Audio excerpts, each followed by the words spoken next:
From the TNT Met Office, they are predicting a drier than normal year, which means that we've got a lot of hot conditions expected. So if 2023 was hot, well, 2024 is going to be even hotter from the predictions from the TNT Met Office. But it also means that when there are some periods of rains and so on, it can be a little bit more intense than we've seen. And of course, these are associated with the changes we are seeing associated with climate change and all of that that's happening here in the world, you know, as just things are changing globally.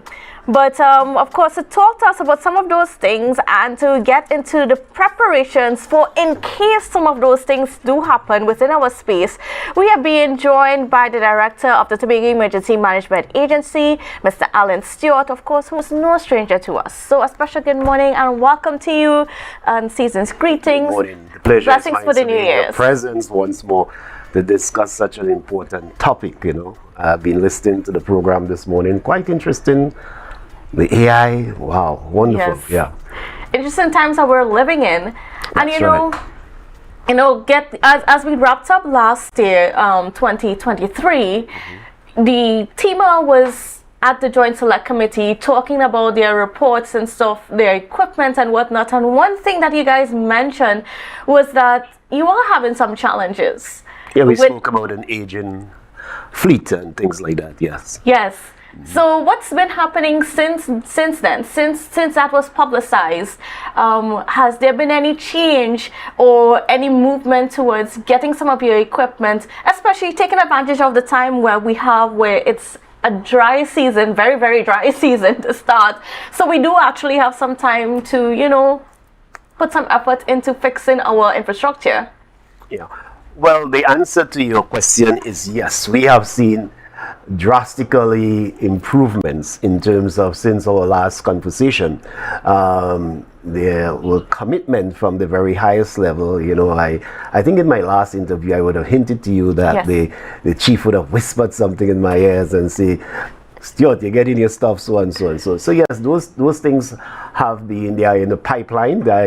We were talking about, you know, hoping that the gate valve will be open sufficiently that, you know, you will get that gush coming of those goodies. Yes, so the vehicles are on their way. It's a matter of going through the process of having them painted and also outfitted with the necessary tools. So yes, that is on.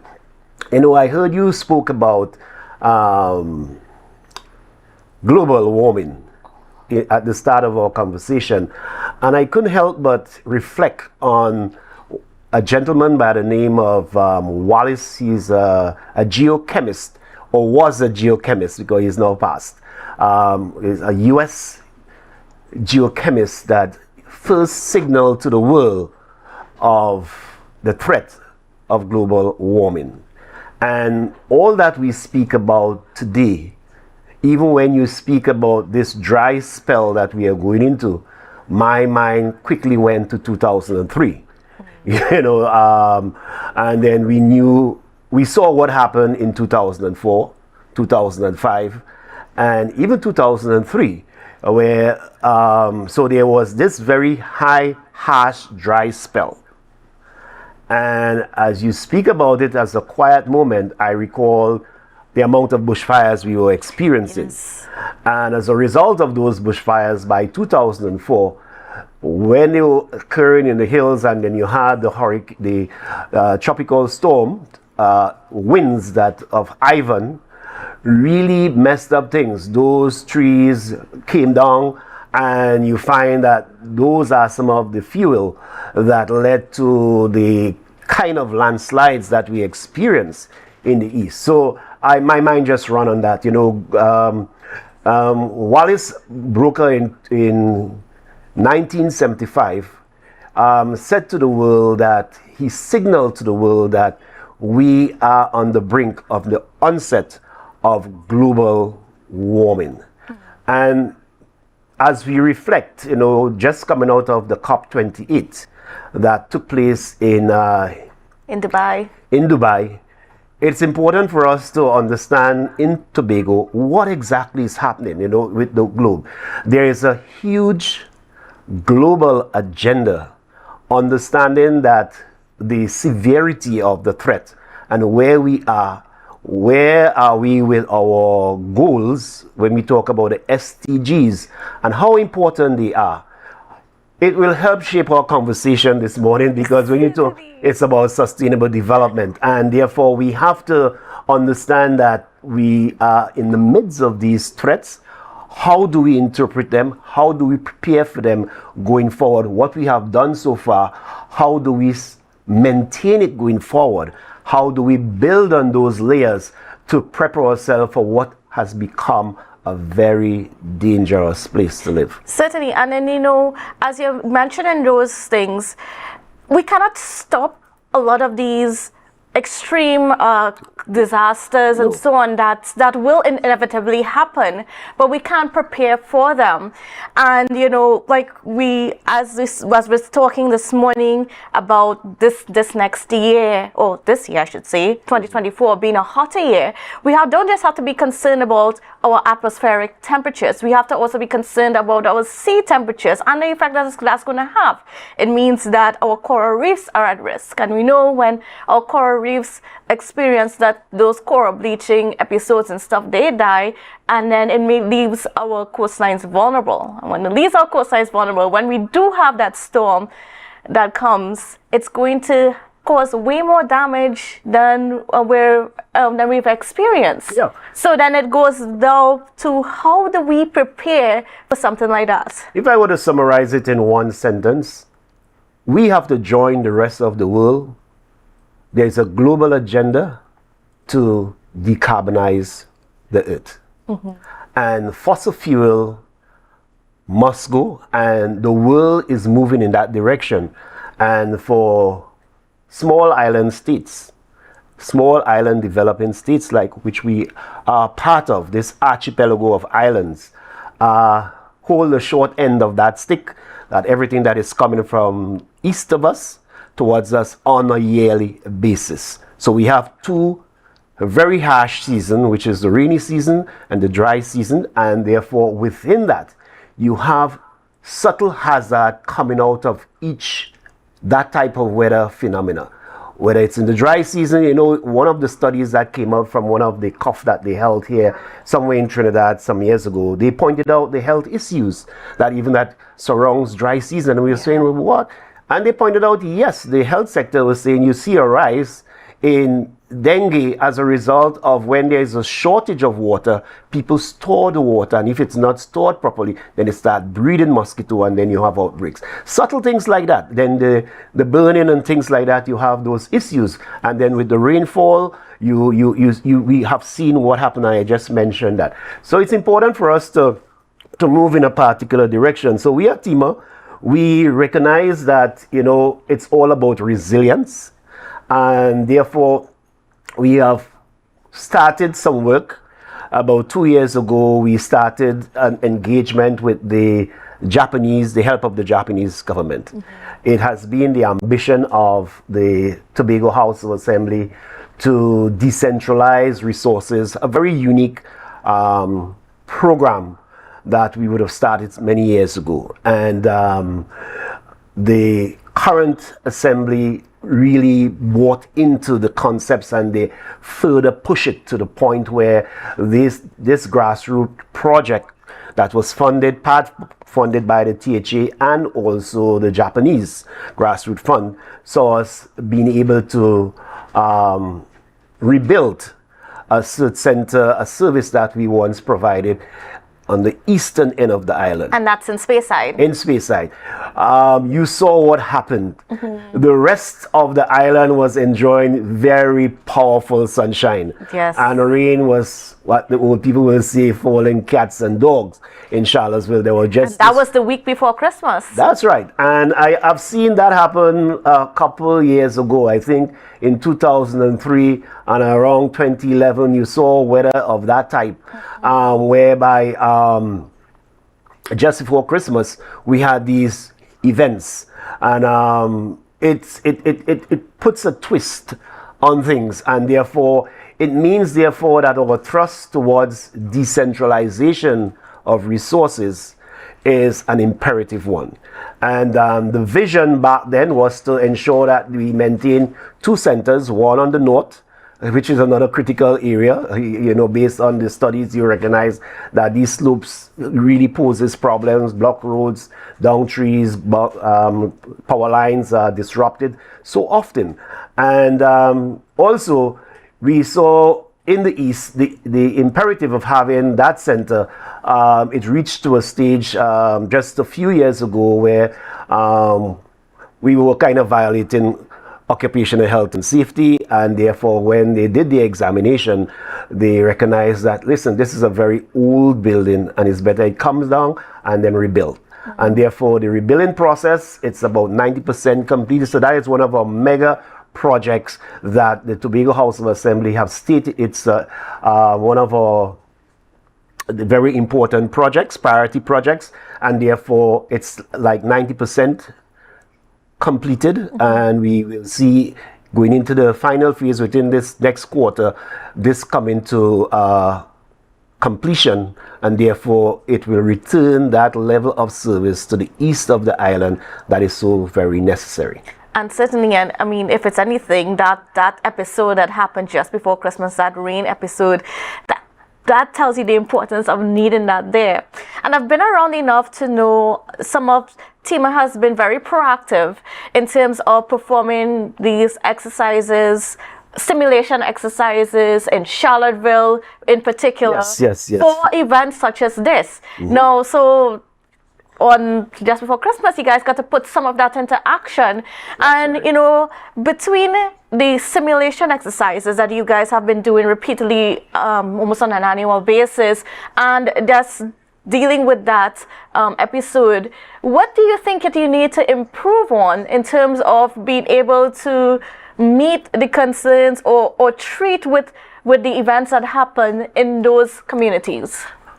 One of the things is that community engagement is another critical imperative. The structure of our organization today lend itself to the staffing of allowing us to do those community outreach. We have started that process last year. We have joined ourselves with regional exercises. We have participated and will continue to participate in these regional exercises, national exercises. Like I know in the upcoming months ahead, the need is back on the table, so we'll be having what is known as the National Emergency Exercise Day.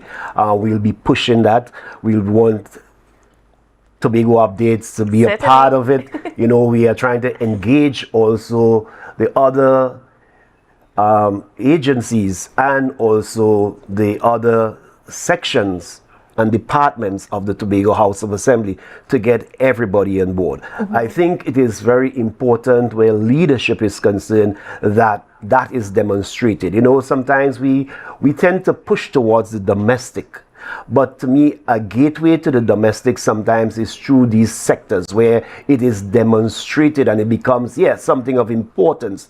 And we have to demonstrate it. We have seen the changing of the guards even from administrations, and therefore there are new players in the space that plays key role. And so exercising allows you to simulate what can happen, what are the standard operating procedures, what are the protocols, what are the precedents set over the years, so the actors in the game know exactly. So when it comes to time to take off the training wheels and when it's happening for real, one can see a type of response that could only be dubbed as professional. So these training opportunities are critically important, and we'll be participating in them as we go along. And you will see more of that in the month of May as well, where we will join our partners in Trinidad through the ODPM. We'll be having, it's designated as the Hurricane Preparedness Month. We saw the acceleration of that last year, where we did 2 sessions, one in Scarborough and one in Roxborough, where we engage the community. And so these are some of the things that we will be doing as it relates to exercising. Now, one of the initiatives, as you mentioned, you touched on it a bit before about CERT, and specifically the CERT 1000 Strong. How far are we along with that? I know it's an ongoing project. It started a few years ago. So tell me, because I mean, that of course is going to be part of making sure we have that community engagement that is very strong on the ground, that can respond in any community throughout Tobago whenever something happens. Yeah, it is all part of our initiative where the MCR is concerned, making cities smart and resilient. So it's important for us to understand that that level of engagement, you know, we started this 5-year project and we have seen a steady pace of persons enrolling into the program, and therefore we are quite confident that it's the way to go. The way to go in the sense that what you need to do while there are emergencies, we have to prepare ourselves for a catastrophic event. I'm very mindful as to what happened in 1963 to Tobago. Hurricane Flora. Hurricane Flora. This was a Category 3 event. From the time you start to get into the Category 3s, you're talking about major storms. And therefore, it's a reality that we live in the hurricane belt. The hurricane belt begins at 7 degrees north of the equator. Even though you hear some people say otherwise, but that's the truth. And our history has proved that. And therefore, there is a strong possibility that we can be impacted. I remember in 1933, a storm would have passed through the south of Trinidad. That tells you Trinidad is at 10 degrees north of the equator. We are at 11. And therefore, it's important for us to understand those dynamics and understand and learn from our history. So the CERT 1000 Strong is that type of program that bring numbers to the table, where I always say the quality is in the quantities. You know, it's a new coin, you know, phrase. And these numbers really matters, especially when you have events that you can classify it as being catastrophic and require all hands on deck. But what kind of hands do you want on deck? You want persons that are trained. You want persons that understand these hazards. You want persons that are equal to the task in terms of tooling. You want persons that are equipped with the necessary PPEs and are well rehearsed, that while the ambition of the community during such events, and I saw that in 2003, 2004, 2005, where volunteers came forward. But if they are not trained, if they are not tooled properly, sometimes they risk themselves of becoming damaged. And in this global space, we pride ourselves here in Tobago as running an efficient system, and therefore it is our ambition to ensure that Tobago is equipped for that catastrophic event by enhancing and improving on the CERT 1000 Strong program. Certainly. Yeah. Now, another part of that preparedness is our shelters. And I remember before there was Tema, there was NEMA. And back then, like in the late 90s, early 2000s, there were, you know, the push to have our shelters established. There were maps created as to exactly where all the shelters were and so on. You know, what's happening with our shelters? Where are we in terms of making sure that in our communities, there are places where people can go and people are aware of where they can go in the event of something happening? Yeah, the shelter program is one that was very easy for us. You know, operating in the Tobago space sometimes can be a bit easier for us in this 300 square kilometers. So very early in 2003, thereabout, we started decentralizing resources around the island in certain specific shelters. I will not go through some of the names. We live in different times now. Yes. You know, people making shopping by these buildings. But but it became important to decentralize, but not only that, after the 2004 and 2005 events, we recognized there was something missing, and that was the area of the manpower to make it all work. Opening a building and say it's a shelter doesn't make it a shelter. You have chaos within the building, and therefore shelter management is part of the rudiments of ensuring that there is a certain level of management at the community level where sheltering is concerned. Over the years, fortunately for us, we have seen the Tobago House of Assembly put a lot into these multi-purpose facilities, whereby they are larger, they are bigger, and sometimes I think around that time they started building a room specifically for Tema to house and to decentralize resources. It's not the ideal, meaning therefore there are 3 categories of shelters on the island. Right? And I think that speaks to nationally as well, where we have primary, our community centers and multipurpose building are the primary shelters. The schools are secondary, and alternatives are other buildings like churches and things like that. That is for the catastrophic event. Shelter management becomes an important element, and therefore this year we will continue to have training for shelter managers. It's a process that began and was strengthened last year, but because of the knowledge we have of the councils change very rapidly sometimes. So the people you see there probably 2 years ago, you go back, they are not there. So training has to be continuous, and therefore with a new cadre of persons coming onto the scene, we are hoping to get them engaged. Even we have started exposing the C1000 Strong registrants to shelter management training as well. It is still a volunteer effort. You know, I remember one chief secretary when he was running an operations, when we had an activation, he said, why these people are not there? And then he learned that they are volunteers. And he said, they are volunteers? And that was one of the things that he thought that he would have liked to see a change, you know, some sort of a way to ensure that you have what you call predictiveness, meaning therefore, if you wanted to open at 8 o'clock, you know, volunteerism sometimes can't cut it. It doesn't allow for that sustainability.